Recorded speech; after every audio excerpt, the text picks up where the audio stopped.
Hey guys, welcome back to the Kool-Aid Podcast. Welcome back to another video. Guys, before we get started on today's Barcelona latest news roundup, and we talk about the Barcelona news of today, guys, make sure to follow us on all of our social media platforms. We're on TikTok, we're on Instagram, and we're on Twitter. That way you guys can stay up to date with everything Barcelona and whenever we upload new content. But guys, let's talk about Pedri.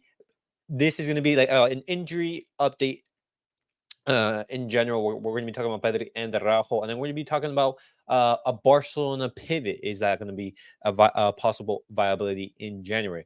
But talking about Pedri, Justin, maximum caution to be taken with Pedri. The hope is for him to be back on October 22nd against Atletico Bilbao. He will miss 7 games plus the next international break. This is reported by Javi Miguel, a Spanish journalist who works for El Diario AS. Now, I'm going to talk about Araujo as well, and I'm going to give my thoughts on both of the situations. Just in the plan is for Ronald Araujo to reappear against Celta de Vigo on the 23rd of September. He will miss the games against Betis and Royal Antwerp, our UCL opener, and our next La Liga game against Real Betis, and this is reported by the same journalist, Javi Miguel. Now, both of these injuries, I mean, my thought, I gave you the news, but I want to give you my opinion as well. Regarding Pedri, we have to remember that Pedri is an extremely young player who has played an extreme amount of football, who played tons of matches. Whenever he's fit and available, he is going to be starting on the pitch. Just keep that in mind. I have to remember when he first debuted under Ronald Koeman, he played 70 matches in his first season. And that's for a player that young, who when he debuted, he was like around like 18, 19. That's an insane amount of games. And then Araujo, because of his physicality, because of the type of defender that he is, you have to remember that he's high intensity, and he relies on his physical game. Both of these players are injury prone, but we have to take care of these players because we've said this time and time again. These two guys are extremely key to our system and the club. We want these two players to be basically the core of Barcelona's team for years to come, and so we need to be very careful with these type of players because both of these players are very injury prone at the moment, and we don't want to have uncomfortable conversations and say, hey, is Pedri going to become a player like Dembele who spends more time in off the pitch than on the pitch? We don't want that. And the same thing for Ronald Araujo. Do we want him to become the next Umtiti? Do we want him to basically show extreme amount of quality at the start of his Barcelona career, but then later, due to injuries, it all goes downhill. This is precisely why like all these injuries are extremely worrying. And I agree with the Barcelona staff that we need to take the utmost care and caution regarding these two players because, as I said, they're two extremely vital players to Barcelona and the squad in general.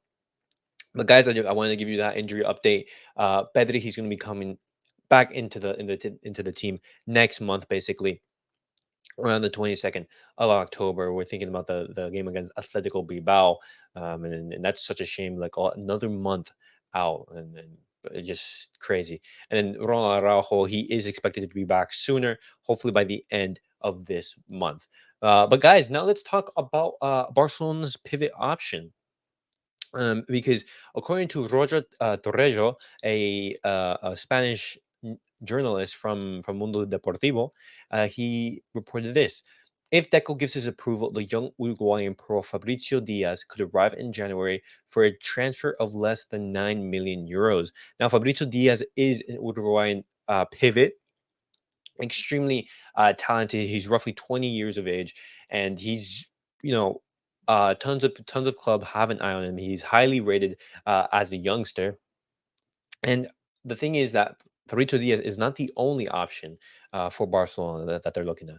These are some other options. Barcelona wants to sign a pivot in January, and the club has created a list of options. Thiago Alcantara, Joao Palhinha, Adrien Rabiot, Jorginho, Florentino Luis, Guido Rodriguez, and Fabrizio Diaz. um, Tete Alcantara, um, Paulinho, and then you have Rabio and Jorginho. Now, out of these players, I wouldn't go for someone over the age of 30, for example. I would discount Teo Alcantara. I would eliminate him. Rabio as well. Jorginho. We already have Romeo, who's a good stopgap in this position, and if we are to sign a new pivot in January, which I think is a very smart decision, because even though Romeo has played very well so far, we do have to remember if he gets injured, we don't really have anyone to play in that position. For example, Frankie De Jong, he isn't a pivot, and so Barcelona would have to basically change up the tactics and the scheme of the whole team to basically accommodate Romeo's injury, and then you'd probably play a double pivot of Frankie De Jong and Gundogan, which is something that Barcelona do not want to do. You want Gundogan higher up the pitch, and so with that being in mind, and you have Romeo, who is a veteran player. He's not a youngster. I think it's a good idea to go for Fabrizio Ruiz, a player who is young, who is talented, and who's showing some very promising signs. And if you can get him for under 10 million euros, that can be an actual bargain.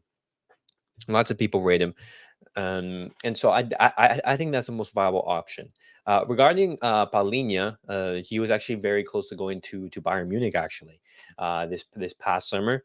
Just however, so some final paperwork it wasn't able to be done, and so the deal collapsed. Now I think Joao Paulinho is the most unrealistic transfer target that the club has at this moment, because if we are struggling to register Joao Cancelo and Joao Felix, players that we're trying to sign on loan, I highly doubt that we're going to be able to afford a big fee for Joao Paulinho, even though like he is rated and he would fit Barcelona's system.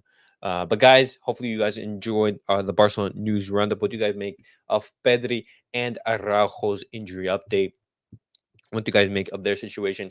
And lastly, guys, what do you make of Fabrizio Diaz? Would you guys want him to see come in January to basically reinforce that midfield and that pivot position?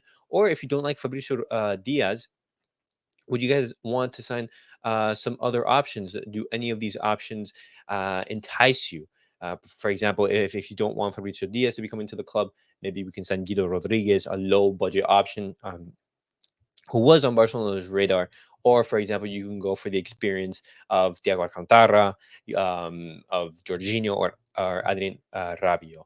But guys, hopefully you guys enjoyed our news roundup. And as always, guys, remember to like, subscribe, and comment. And I'll see you guys all.